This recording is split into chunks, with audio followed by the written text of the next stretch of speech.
Monsoon की रात थी। हवा में नमी और मिट्टी की खुशबू थी। गांव के चौराहा पर चाय का ठेला गरम गरम चाय से भरा था। लोग हल्के हल्के गुफ्तगू कर रहे थे। अचानक रमजान चाचा सांस फूलती हुई वहां दौड़ते हुए आए। उनकी आंखों में अजीब सी घबराहट थी।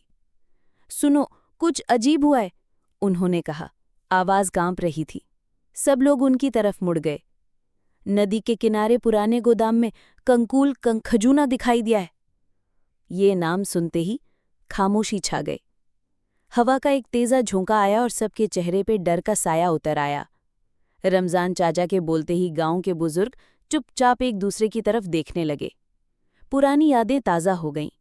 बुजुर्ग हमीद ने होंठ भीगते हुए कहा, बेटा, कंकूल खजूरा कोई आम कीड़ा नहीं। जब भी ये दिखाए कुछ बुरा हुआ है। उन्होंने बताया, 12 साल पहले जब अनाज का गोदाम गिरा था, उससे पहले भी लोगों ने इसे देखा था। 2 लोग जख्मी हुए, फसल बर्बाद हो गई थी। बच्चे ये बात सुनकर माओं की गोद में चिपक गए। कुछ जवान हंसने लगे, बुजुर्गों की कहानी है। लेकिन उनके दिल में भी हल्का सा डर जग गया।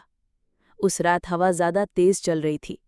अनवर, गांव का चुस्त नौजवान, साइकिल लेकर नदी के पास से गुजर रहा था। पुराने गोदाम के करीब से गुजरते हुए उसने एक हल्की सी खुरचने की आवाज़ सुनी। क्यूरियस होकर उसने टॉर्च जलाई। रोशनी जैसे ही दीवार पर पड़ी, उसका दिल एकदम तेज धड़कने लगा। वहां एक 3-4 फुट लंबा कंखजूरा चिपका हुआ था। उसके छलके पर पानी की बूंदें बिजली की तरह चमक रही थी। उसकी लंबी पैर हिल रहे थे, जैसे कोई तैयारी कर रहा हो। अनवर ने साइकिल गिराई और बिना मुड़ के भाग गया। सुबह होते ही पूरे गांव में बात आग की तरह फैल गई। कंकूल वापस आ गया है। चाय का ठेला, पंचायत का चबूतरा, हर जगह इसी की चर्चा हो रही थी। बच्चे स्कूल नहीं गए और औरतें दरवाजे बंद करके अंदर बैठ गईं। कुछ लोग कह रहे थे बस एक बड़ा इंसेक्ट होगा, लेकिन दूसरे का कहना था नहीं, इसके आने का मतलब है कुछ होने वाला है। शाम के बाद कोई भी गोदाम के तरफ जाने की हिम्मत नहीं करता। रात को हवा के साथ गोदाम से आने वाली खुरचने की आवाज़ सबके दिल की धड़कन और तेज कर देती थी। 2 दिन बाद सुबह सुबह एक तेज आवाज़ ने गांव को हिला दिया। नदी के किनारे का छोटा पुल टूट चुका था। पुल के नीचे का पानी तेज बह रहा था, जैसे रात भर बरसात हुई हो, लेकिन आसमान तो साफ था। लोग जमा हो गए। कोई कह रहा था ये तो वही बुरा इशारा है। बच्चे रोने लगे और बुजुर्ग चुप हो गए। शाम होते होते अफवाह और गहरी हो गई। कुछ लोगों ने कहा रात को पुल के पास कुछ लंबी लंबी साएं हिले थे। अब तो गांव में डर का माहौल और गहरा हो चुका था। 3 दोस्त अनवर, रवि और जमील ने तय किया कि अब सिर्फ अफवाह सुनने से काम नहीं चलेगा, सच देखना होगा। रात को जब गांव सो गया, तीनों टॉर्च और डंडे लेकर पुराने गोदाम के तरफ चले। रास्ते में सिर्फ उनके कदमों की आवाज़ और दूर से कुत्ते के भौंकने की गूंज थी। गोदाम का दरवाज़ा आधा टूटा हुआ था। हवा से हल्की हल्की चीख जैसी आवाज़ निकल रही थी।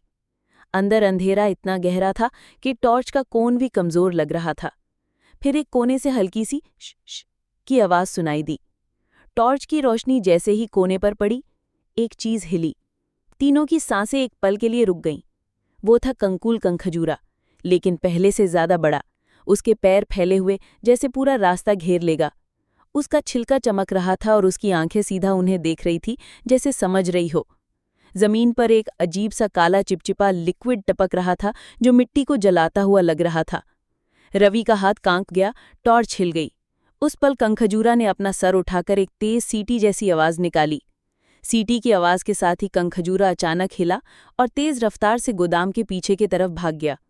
तीनों दोस्त हिचकिचाते हुए उसका पीछा करने लगे। रात की ठंडी हवा उनके कपड़े चीर रही थी और हर कदम के साथ मिट्टी से चिपचिपी बदबू आ रही थी।